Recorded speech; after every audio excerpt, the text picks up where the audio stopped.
Ya, alhamdulillah adanya program MBG itu sangat berpengaruh bagi petani. Permintaan pasarnya tinggi sekarang, harganya juga sekarang lumayan bagus. Permintaan ke brokoli sendiri? Ya, sekarang lumayan tinggi permintaan, Mas. Tinggi. Jadinya petani itu jadi lebih semangat untuk bertani lagi, Mas. Ya, intinya ada peningkatan untuk harganya ini. Ya, sekarang menjadi lebih baik lagi dari sebelum adanya MBG. Itu untuk dengan adanya MBG itu sangat-sangat berdampak, Mas. Karena apa? Kita selaku petani juga terdongkrak dengan harga.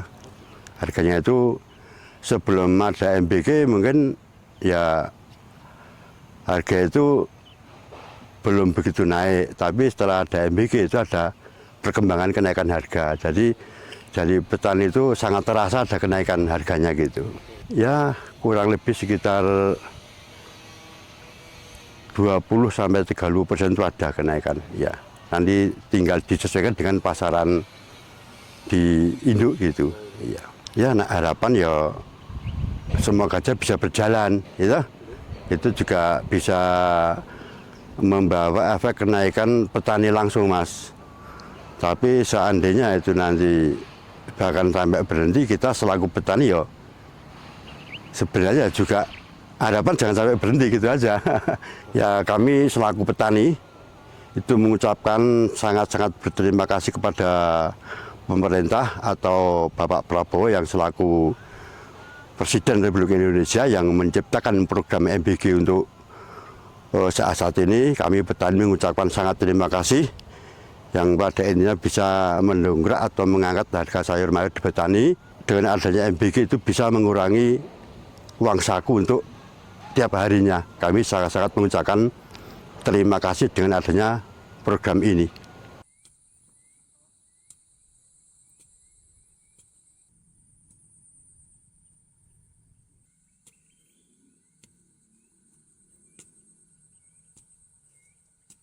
Pemirsa, prioritas pemerataan pembangunan nasional terus dioptimalkan pemerintah. Salah satunya pemerintah akan mempercepat realisasi program 3 juta rumah dengan upaya membangun 10 kota baru.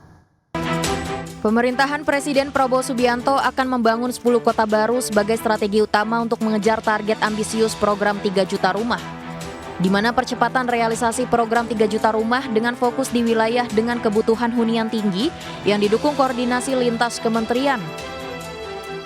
Menteri Perumahan dan Kawasan Permukiman Marwara Sirait mengungkapkan, pembangunan 10 kota baru tersebut menyasar wilayah dengan kebutuhan hunian tinggi guna menekan backlog perumahan nasional.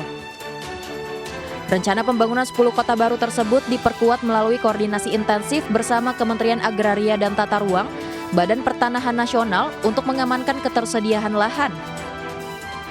Menteri ARA menjelaskan bahwa data lokasi potensial khususnya di wilayah Jawa Timur telah dikantongi pemerintah untuk segera ditindaklanjuti secara teknis.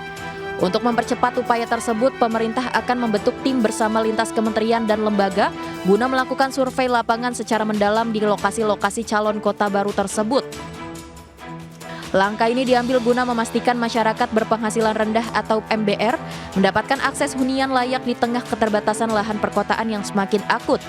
Berdasarkan laporan Kepala BP BUMN Doni Oskaria, menyatakan bahwa pihaknya tengah melakukan pemetaan aset milik perusahaan pelat merah yang belum teroptimalisasi untuk kemudian diserahkan kepada Kementerian Perumahan dan Kawasan Permukiman.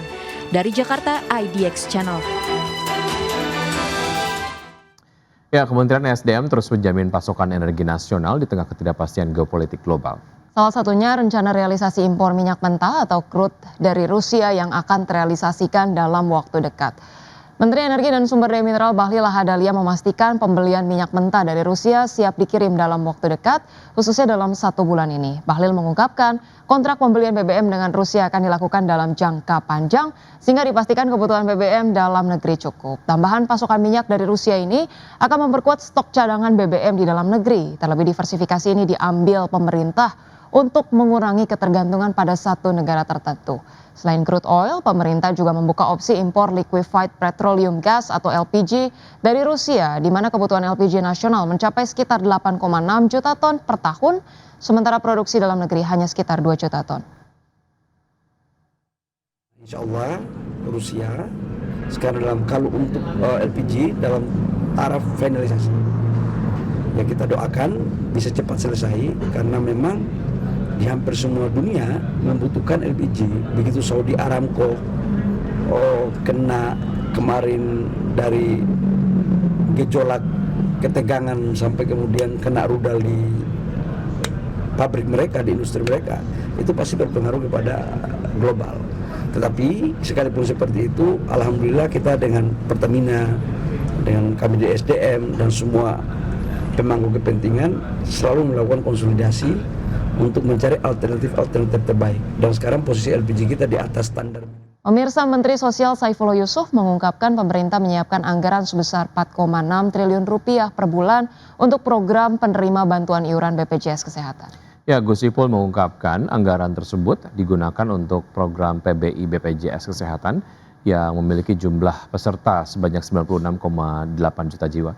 Seperti diketahui, PBI BPJS Kesehatan adalah sebuah program bantuan dari pemerintah kepada masyarakat yang tidak mampu berupa jaminan kesehatan nasional agar masyarakat tidak perlu mengeluarkan biaya berobat.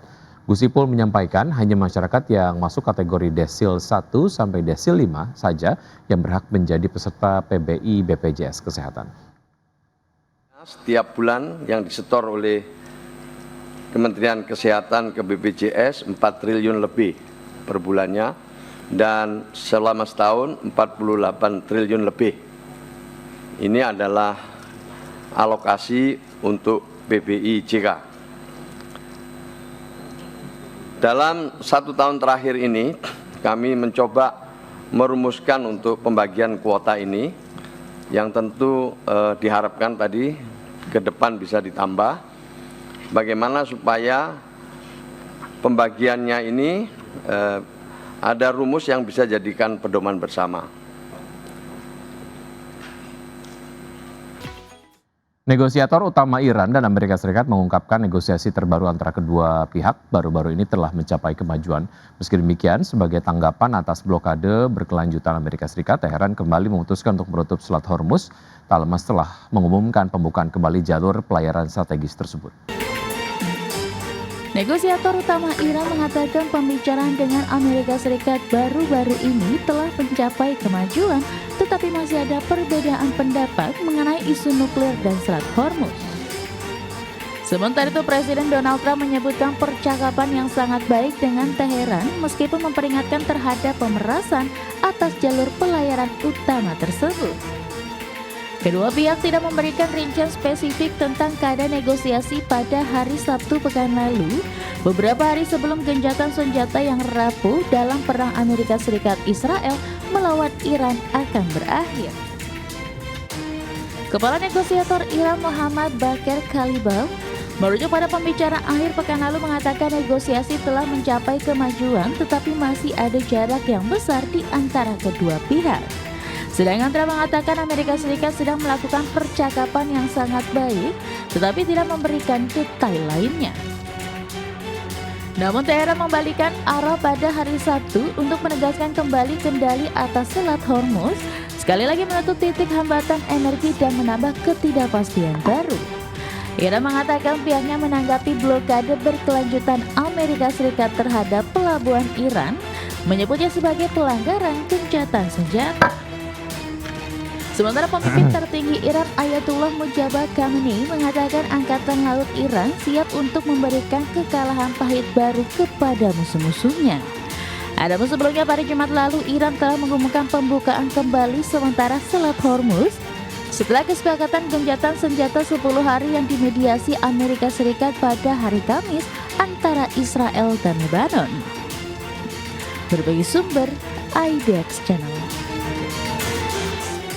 Ya, harga minyak kembali menguat tajam pada awal sesi perdagangan di hari Senin setelah sebelumnya mengalami penurunan signifikan pada akhir pekan.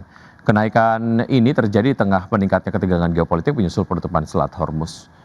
Minyak mentah berjangka Brent melambung 7,26% ke level $96,94 per barrel pada hari Senin pagi waktu Singapura, sedangkan minyak mentah berjangka West Texas Intermediate melonjak 7,24% ke posisi $89,92 per barrel. Sebelumnya harga minyak sempat merosot lebih dari 9% pada hari Jumat. Namun situasi berbalik ketika Amerika Serikat dan Iran saling menuduh telah melanggar kesepakatan gencatan senjata dengan melakukan serangan terhadap kapal-kapal di kawasan tersebut. Ketegangan ini memacu kekhawatiran pasar terhadap gangguan pasokan energi dunia, dan pelaku pasar kini mencermati perkembangan lebih lanjut dari konflik tersebut, mengingat eskalasi yang berlanjut berpotensi memperburuk ketidakpastian dan mendorong harga minyak semakin tinggi dalam waktu dekat.